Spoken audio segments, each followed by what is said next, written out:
Hi, I'm Rev Myron. I'm a minister through Pathways of Light, and I've been a Course in Miracles student for the last 40 years. This year, I'm going through the lessons, asking Jesus for clarity, and then writing from that clarity whatever comes into my mind. And that's what I'm sharing with you today. So let's get started. Today, I'm looking at lesson 97. I am spirit. Today's idea identifies you with your one self. It accepts no split identity, nor tries to weave opposing factors into unity. It simply states the truth. Practice this truth today as often as you can, for it will bring your mind from conflict to the quiet fields of peace. No chill of fear can enter, for your mind has been absolved from madness, letting go illusions of a split identity. I'm saying this lesson out loud in first person. I want to truly absorb the truth that I am spirit. It needs frequent repeating because the world tells me otherwise with everything I see, hear, and feel.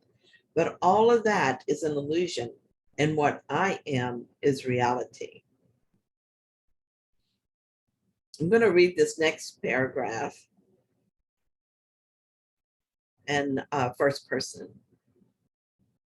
I state again the truth about myself, the Holy Son of God who rests in me, whose mind has been restored to sanity. I am the spirit lovingly endowed with all my Father's love and peace and joy.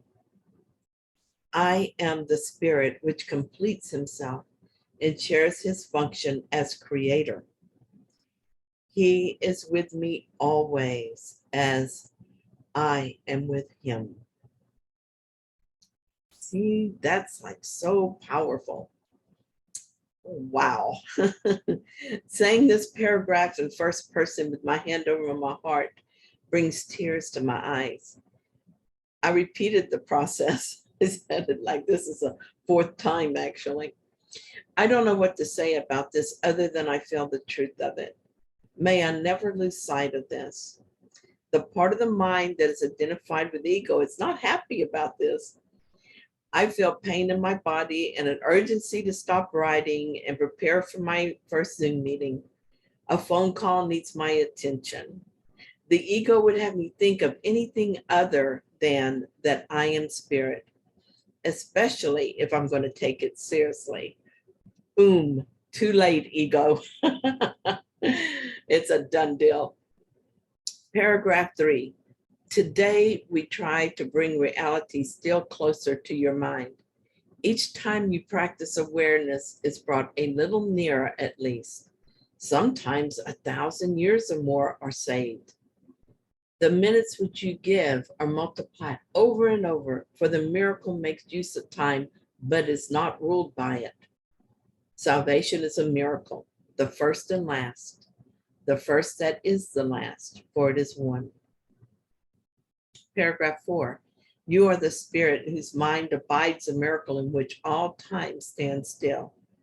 The miracle in which a minute spent in using these ideas becomes a time that has no limit and that has no end.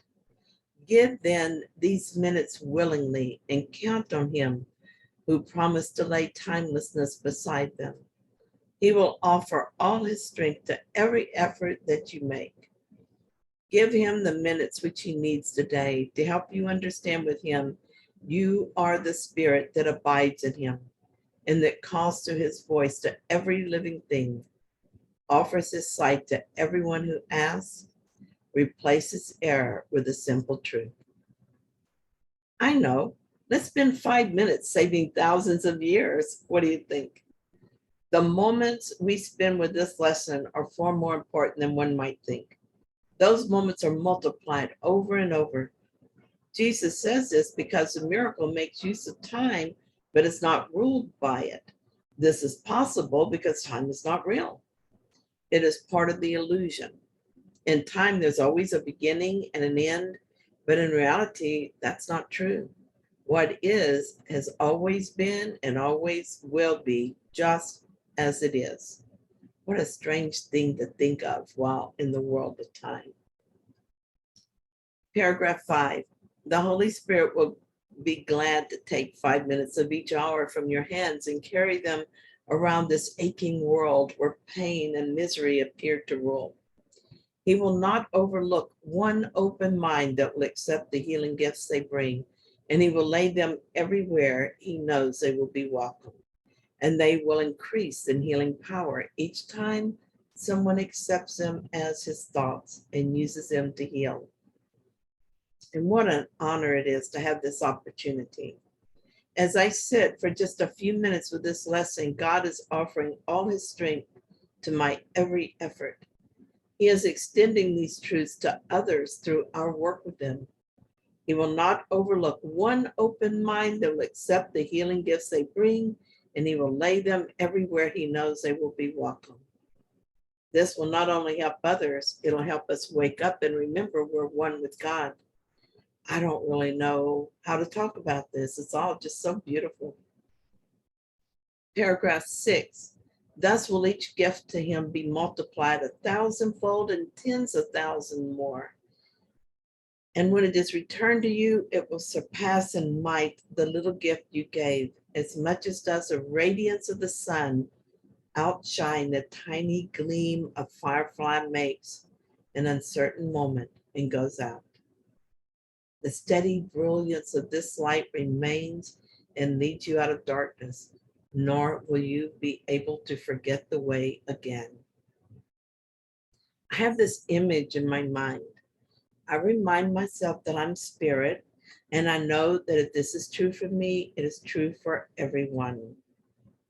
I sit in silence as I allow the Holy Spirit to strengthen this knowing in me. Then I see this truth being taken by the Holy Spirit and given to mind after mind after mind that is open to it. And with each one who accepts this idea, the truth is strengthened in healing power. Then, since what is given is received, it comes back to me stronger than ever. As a result, my faith in it is greater than before. Paragraph 7. Begin these happy exercises of the words the Holy Spirit speaks to you, and let them echo around the world through him. Spirit am I, a holy Son of God, free of all limits, safe and healed and whole, free to forgive and free to save the world. Expressed through you, the Holy Spirit will accept this gift that you received of him, increase its power, and give it back to you.